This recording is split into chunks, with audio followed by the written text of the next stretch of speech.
Ilmu yang Anda dapatkan itu harus ada pengorbanan, entah materi, entah dalam bonsai cabang itu menjadi sebuah pengorbanan dalam mencari ilmu, seperti itu. Tuing. Nah, ini yang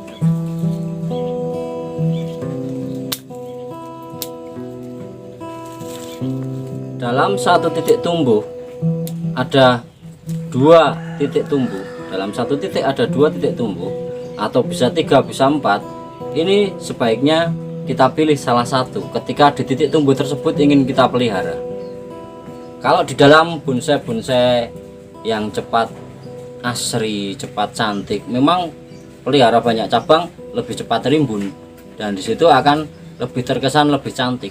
Tetapi dalam ilmu anatomi bonsai, ilmu dimensi bonsai, ilmu komposisi bonsai tidak bisa seperti itu. Karena apa? Nanti ketika dua cabang kita pelihara semua, lalu muncul daun, muncul perantingan, akan saling bertabrakan dan itu menyusahkan diri kita sendiri. Seperti omongan saya tadi, bertabrakan sendiri, jadi gelibet-gelibet. Ini contohnya, ada dua, ini ada dua, ini ada dua. Nah, kalau ingin kita pelihara sebaiknya kita kurangi. Gimana yang akan kita kurangi? Satu, bisa kita pilih yang paling subur, atau kita pilih yang paling tepat titik tumbuhnya. Misalnya gini, ini kita mau arahkan ke sini nanti, maka kalau kita pilih yang ini, bekas potongan di sini kita harus menunggu menutupnya. Tapi kalau yang kita pilih di sini, maka bekas potongan ini lebih kecil. Nah, seperti itu. Nah, seperti ini ya. Ini juga kita pilih di sini. Ini nanti ke sini, ini potong. Seperti itu ya teman-teman, silahkan dipraktekkan sendiri di rumah karena resiko ditanggung Anda sendiri. Ini juga kita hilangkan karena ada titik tumbuh yang ngempit, apa ya namanya ngempit. Jadi titik tumbuh yang terletak pada liuan dan di bawah liuan ini sangat tidak enak karena nanti kalau dia membesar liuannya akan hilang. Maka mendingan kita potong. Ini juga pilih salah satu, saya milih yang ini karena arahnya sudah ke sini. Ini pakai. Oke teman-teman, ini berbeda lagi penjelasannya. Ini dua cabang akan saya pelihara semua. Kenapa seperti itu? Karena di sini dari pangkal cabang itu di sini, tak dia tumbuh pecah menjadi dua cabang. Dua cabang, paham ya? Cabang satu, cabang dua. Cabang kedua, tak di sini pecah lagi jadi dua. Cabang satu, cabang dua.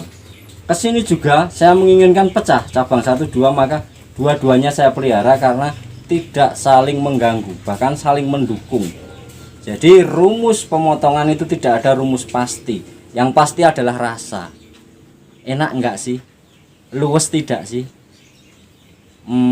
Tidak menyalahi kodrat alam enggak sih? Di alamnya ada enggak sih gitu. Jadi itu prinsip-prinsip yang dipakai dalam ilmu bonsai, filosofi alam. Kenapa bisa seperti ini? Karena di alamnya seperti ini. Seperti itu rumus yang paling tepat ketika kita mempraktekkan di dalam pengerjaan bonsai. Oke teman-teman, ini sepertinya sebentar lagi akan selesai dalam pengurangan cabang. Selanjutnya kita akan mengarahkan cabang. Oh belum, ini ada bekas-bekas potongan yang dulu. Biar ini cepat besar maka kita kurangi di sini.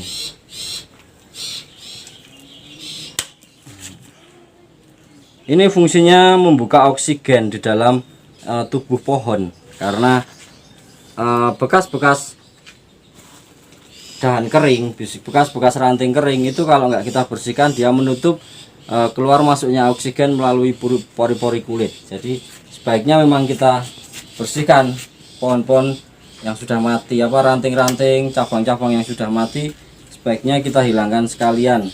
Kecuali memang ingin kita pelihara menjadi keringan atau jin. Nah, itu juga harus punya ilmu artistik tersendiri. Jadi bukan asal gitu kan. Menggunakan kawat itu bukan sesuatu yang mutlak pada pebonsai. kita bisa hanya menggunakan gunting untuk memprogram bonsai menjadi matang. Tapi karena bonsai ini saya tidak memprogram dari nol, maka menurut saya ada beberapa cabang yang harus kita arahkan dan itu sudah besar. Maka ya mau nggak mau kita gunakan kawat, karena saya ingin membentuk cabang ini menjadi ekspresif seperti konsep awal tadi. Kalau sekedar informal cukup kita tarik. Nah, kalau ekspresif sudah sebesar ini cabangnya, maka sangat sulit dan lebih lama lagi kita menunggunya. Nah, saya akan membantu seperti ini. Nah, ada liuan ke sini. Ini. Jadi kalau itu hanya menggunakan tali, maka bisa kendor. Nah, ini kita potong di sini karena sudah melebihi apa namanya ya, sudah melebihi dari anatomi. Ini terlalu panjang dan terlalu membesar tadi, maka kita potong. Nah, hati-hati untuk pemotongan pohon kimeng. Kalau kita misalnya di sini, ini ada dari pangkal cabang sampai atas ini tidak ada titik tumbuh sama sekali. Kalau kita potong di sini, dalam pohon kimeng ini bisa mati ranting, tumbuh lagi di awal di sini, atret namanya atau berjalan mundur. Nah, sebaiknya kita kalau mau motong ini kita potong di sini, tek. Nah, kita sisakan ini, nanti di sini akan tumbuh dengan sendirinya, baru kita pepetkan lagi, seperti itu ya.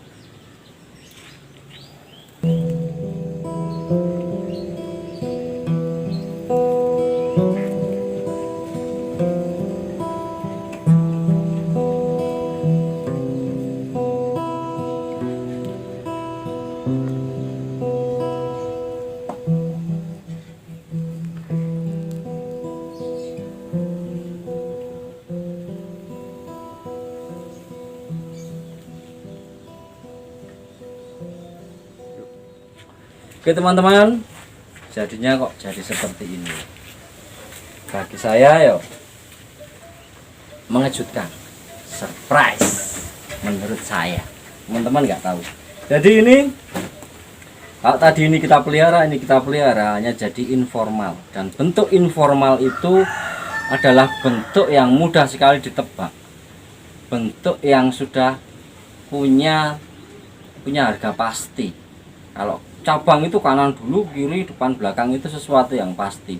Tekuan juga, tekuan seperti spiral, tekuan seperti ular, tekuan ya seperti itulah. Nah, tetapi ketika kita arahkan menjadi ekspresionis, ini kadang kita sendiri tidak bisa menduga hasilnya nanti seperti apa.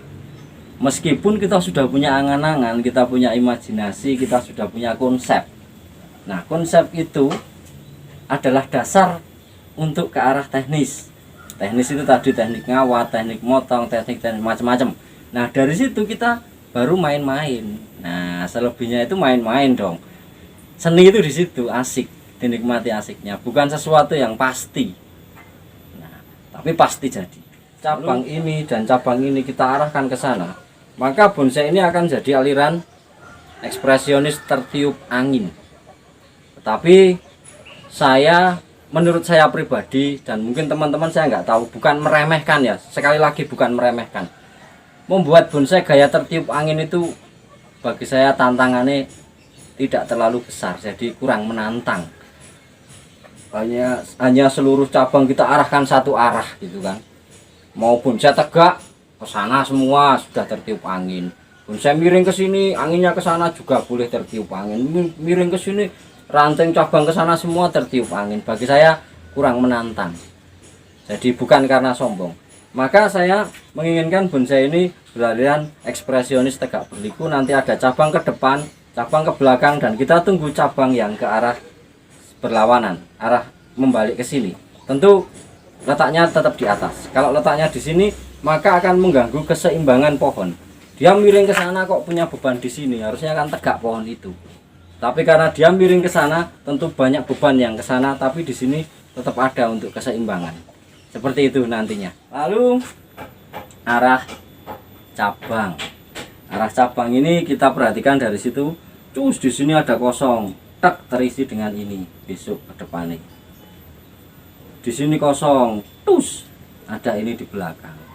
Di sini kosong, ada ini. Nah, ini nanti menjadi penerus gerak dasar, penerus dari pohon ini. Nanti mahkotanya cuma segini. Ini kita besarkan dulu, nanti kita potong. Ini pun sama. Ini kenapa belum saya potongi?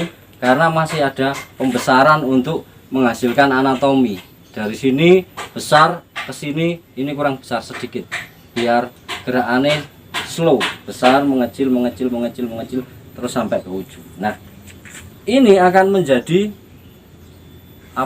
ujung mahkota. Jadi mahkotanya nanti adalah segitiga asimetris atau tidak sama sisi. Ini akan memanjang. Nah, pot yang kita gunakan nanti juga bisa pot oval persegi panjang, bisa pot seperti penjing atau pot apa itu setengah dalam.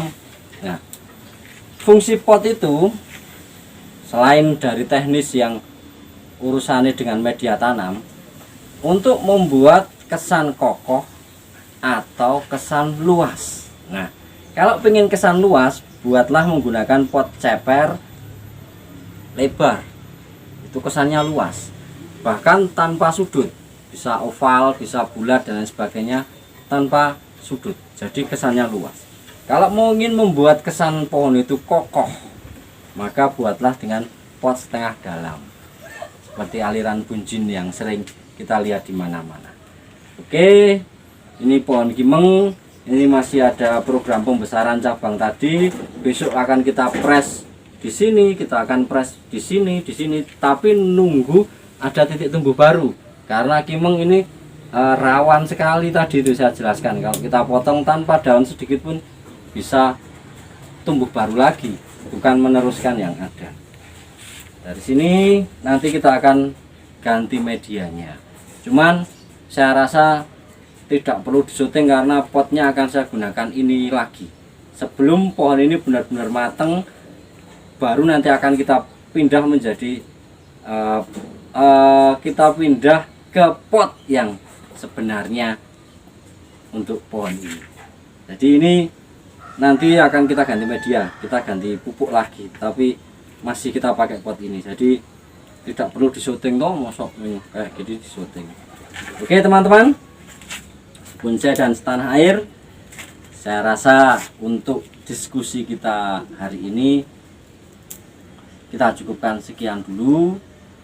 Besok kita sambung lagi. Oh ya teman-teman, kalau teman-teman pengen kaos komunitasnya atau kaos kelompoknya yang berkaitan dengan bonsai atau apapun pengen saya pakai, ya silahkan dikirim ke sini, akan saya pakai untuk syuting YouTube. Ini komunitas bonsai Temanggung, teman saya juga. Oke, sampai di sini dulu. Kita akan bertemu lagi di video-video yang akan datang. Jangan lupa, keterbatasan adalah sumber kreativitas. Salam berbonsai.